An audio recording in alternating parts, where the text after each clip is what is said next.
அவங்க அறிவிச்சிருக்காங்க. இன்னைக்கு இது நாங்க அன்னைக்கு 2024 பாராளுமன்ற தேர்தலின் போதே அனைத்து பேருமே பேசின விஷயம் இதுதான். எழுதி தரப்பட்டதும் உண்மைதான். ஆனா அதுல வருஷம் நோட் பண்ணல.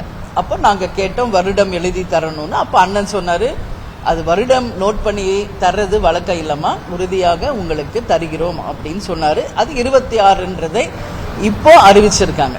அதனால தேசிய முற்போக்கு திராவிட கழகமுமே இங்கு நடக்கின்ற அனைத்து நகர்வுகளையுமே தேர்தலை ஒட்டிய அரசியல் நிகழ்வாதான் நான் பார்க்கிறேன்.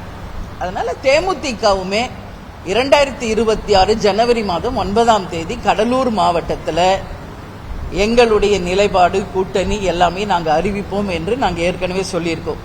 இன்னும் 2-3 நாட்களில் 234 தொகுதிக்கும் பொறுப்பாளர்கள், மாவட்ட பொறுப்பாளர்கள் அறிவிக்க இருக்கிறோம். அது மட்டும் கிடையாது, எங்களுடைய கட்சியின் வளர்ச்சியை நோக்கி நாங்கள் இந்த 6 மாத காலம் பயணிக்க இருக்கிறோம்.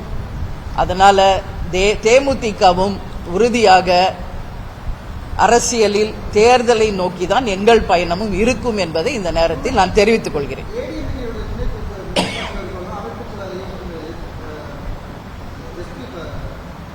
வேலுமணி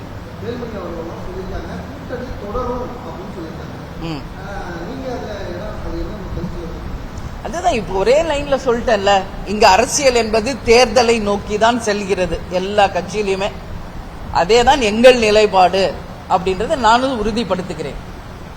அரசியல் என்பதே தேர்தலை ஒட்டி தான் இங்க நடக்குது. அதனால எங்கள் நிலைப்பாடும் அதுவாக தான் இருக்கும் என்பதை தெரிவித்துக் கொள்கிறேன். ஜனவரி மாதம் நீங்க கூட்டணி பற்றி பேசும்பொழுது இந்த சீட்டை மையமா வச்சு தேமுதிக அதிமுகவோட கூட்டணியில் இருக்கின்ற நிலைப்பாடு எட்டப்படுமான்றதான் அதை அறிவிச்சவங்க கிட்ட நீங்க போய் கேட்கணும். இன்றைக்கு எங்கள் நிலைப்பாடு நாங்க சொல்றோம். இன்னைக்கு திமுகல செயற்குழு பொதுக்குழுல கேப்டனுக்கு இரங்கால தீர்மானம் நிறைவேற்றியதுக்கு வரவேற்பு தெரிவிச்சிருக்கோம். இன்னைக்கு அதிமுகல 26 ராஜ்யசபா சீட் உறுதி என்று அறிவிச்சிருக்காங்க. அது 2026 தேர்தலை ஒட்டி அந்த அறிவிப்பு இருக்கிறது.